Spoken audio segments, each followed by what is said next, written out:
রমাজানের প্রস্তুতি নাম্বার 1, আমার সেটা বলে, রমাজানের প্রস্তুতি নাম্বার 1 হচ্ছে যত দুনিয়াবি কাজ আছে সেই কাজগুলোকে কমিয়ে ফেলবো। দুনিয়াবি কাজগুলো কি করব? মানে দুনিয়াবি যত কাজ, যত ব্যস্ততা যা আছে এগুলোকে কমায় নিয়ে আসবো, যাতে রমজান মাসে আমাকে বেশি বাইরে দুনিয়াবি প্রয়োজনের বাইরে বের হতে না হয়, মানে বেশি ব্যস্ততা আমাকে দুনিয়ার জন্য না করতে হয়। মনে করেন যে আপনি চাইলে এখন যদি সামর্থ্য থাকে রমাদান এবং ঈদের বাজার করে রাখতে পারেন, কারণ লাইলাতুল কদর নষ্ট করে ঈদের বাজার, আর রমজানের অনেক রুহানিয়াত নষ্ট করে দেয় দুনিয়াবি বাজার ঘাট, তাই না? সবার সামর্থ্য হয় না, সবার সামর্থ্য হয় না, কিন্তু বড় বড় যে বিষয়গুলো আছে, বড় বড় খাবার, মৌলিক খাবার, এগুলো আপনি 2 মাসের জন্য বাসায় রাখতে পারেন যদি সামর্থ্য থাকে। সামর্থ্য নাই তাহলে সেটা আলাদা বিষয়। মোট কথা এটা শুধু একটা বিষয় বোঝাচ্ছি না, দুনিয়াবি যত ব্যস্ততা এগুলোকে কমায় রমাজানের জন্য প্রিপারেশন নিতে হবে। আল্লাহ পাক আমাদেরকে সবাইকে রমাদানের জন্য প্রিপারেশন নেওয়ার তৌফিক দান করেন।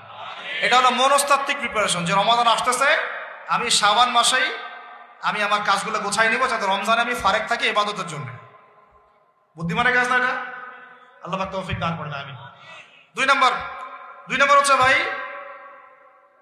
রমাজানের আমরা সবাই 30টা সম রাখবো বলে নিয়াত করি, আল্লাহ পাক তৌফিক দান করেন, আমিন। কিন্তু এখানে একটা কথা, 2 নম্বরটা হচ্ছে রোজা রাখার মতো রোজা রাখতে হবে। কি বললাম বলেন?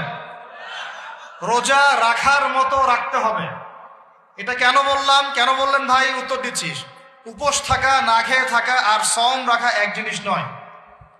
পানি ছেড়ে দেওয়া, খাবার ছেড়ে দেওয়া আর ইসলামী সম এক জিনিস নয়। অনেক ধর্মের মানুষ খাবার পানি ছেড়ে দিয়ে থাকে, উপাস থাকে, থাকে না? হাদিসের মধ্যে নবীজি বলেছেন যে যে ব্যক্তি রোজা রেখে অন্যায় কাজ ছাড়তে পারলো না, মানে আল্লাহর মাসিয়াত ছাড়তে পারলো না, এই যে কাবায়ের ফাওয়াহিশ এগুলো ছাড়তে পারলো না, অশ্লীলতা ছাড়তে পারলো না, মিথ্যা ছাড়তে পারলো না, বেহায়াপনা ছাড়তে পারলো না, তার না খেয়ে থাকায়, পানি না পান করায় আল্লাহর কিচ্ছু যায় আসে না। তার রোজার বিষয় বুঝলাম। রোজা কাকে বলে ভাই? মানে রোজা মানে হচ্ছে আমি আল্লাহ পাকের সমস্ত নিষেধ ছেড়ে দিব। কি করব? আল্লাহর সমস্ত নিষেধ। রোজা থেকেছি, পানি খাচ্ছি না, খাবার খাচ্ছি না, কার ভয়ে? গোসল করার সময় 1 ঢোক পানি খেলে কে দেখবে?